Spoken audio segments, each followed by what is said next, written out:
So least disk method, this is for determining the thermal conductivity of a bad conductor. The thermal conductivity of the bad conductor is determined using this method. In the steady state, the quantity of the heat conducted across any cross section is equal to the quantity of heat radiated from its surface to the surroundings. So the given bad conductor, it will be taken along with that of the circular slab of D. The bad conductor is placed in between the steam chamber and the disc, provided the bad conductor and steam chamber and the slab are of the same diameter. The holes are provided in the steam chamber and the disc in which the thermometer are inserted to measure the temperatures. The total arrangement will be hanging and it will not be placed down to avoid the conduction. Okay, but radiation will be there. So this is the arrangement. So you will be having a steam chamber and bottom you will be having a disc. In between we will have the material whose thermal conductivity is to be determined. The specimen will be kept and the base plate will be also having a thermometer and the bottom topmost part will be also having a thermometer to determine the temperature, and it will be hanging freely in air. So this is the exact image of a least disk. So steam chamber is there, a bad conductor is kept and a disk will be there. The three will be of the same diameter but the height will be different. Okay, so steam inlet will be there and it will conduct the heat to the metallic disc D through the bad conductor. Thus by we can determine the thermal conductivity of the bad conductor. So steam is passed through the steam chamber till the steady state is reached. Now let the temperature of the steam chamber be that is the hot end be theta 1 and the disc D let it be equal to. So now the amount of heat conducted by the bad conductor per second is equal to Ka into theta 1 minus theta 2 divided by x. Area of cross section is pi r square. Therefore, amount of heat conducted will be equal to K into pi r square into theta 1 minus theta divided by x. But the heat is lost due to radiation. Okay.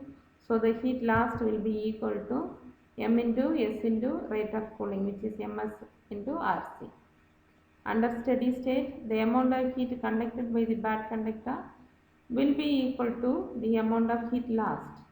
So we can write K into pi r square into theta 1 minus theta 2 divided by x is equal to ms rc.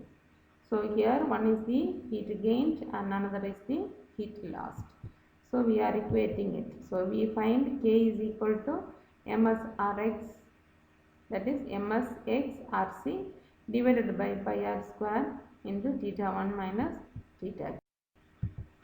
So to find the rate of cooling in experiment, what you will be doing is you have to find the rate of cooling for the disc alone.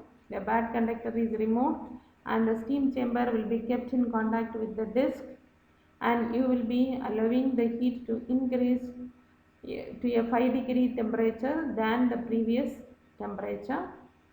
So the steam chamber will be removed after that and the disc will be allowed to cool. Simultaneously you will be switching on a stopwatch and you will be measuring the time for every degree loss of temperature. That is, for every 1 degree or 2 degree loss of temperature you will be noting the time and you will be marking it in the tabular column and you will be drawing a graph between temperature and time. From that we will get d theta by dt, which is the slope of the graph, which gives you the loss of temperature time. So the rate of cooling is directly proportional to the surface area which is exposed. If more surface area is exposed, the rate of cooling will be more.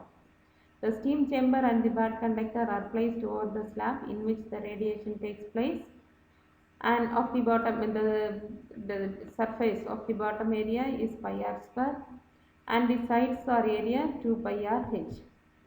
So now Rc will be equal to pi r square plus 2 pi r h, which is equal to pi r into r plus 2h.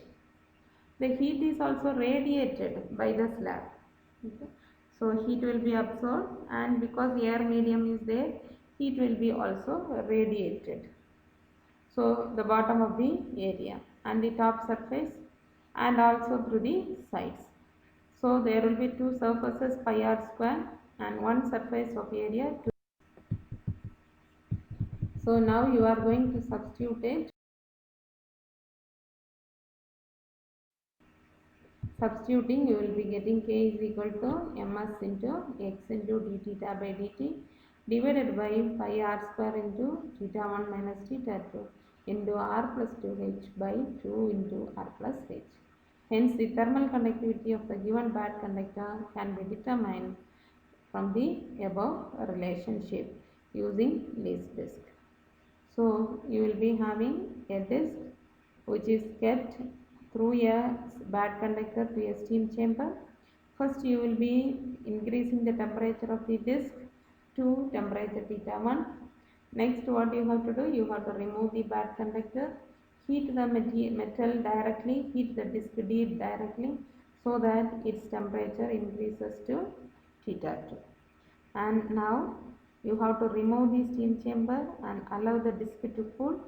For every drop of temperature, you have to note the time. You have to draw the graph. You will be getting d theta by dt, the slope. And now there is a radiation loss. Therefore, taking into account the radiation loss of the disk, you are having k is equal to, that is the thermal conductivity is equal to ms into x into d theta by dt divided by pi r square into theta 1 minus theta 2 into r plus 2h by 2 into r plus h, where m is the mass, s is the specific heat capacity, x is the distance, d theta by dt is the temperature gradient, r is the radius to h is the height, and theta 1 minus theta 2 is the temperature difference in the two thermometers which you are using.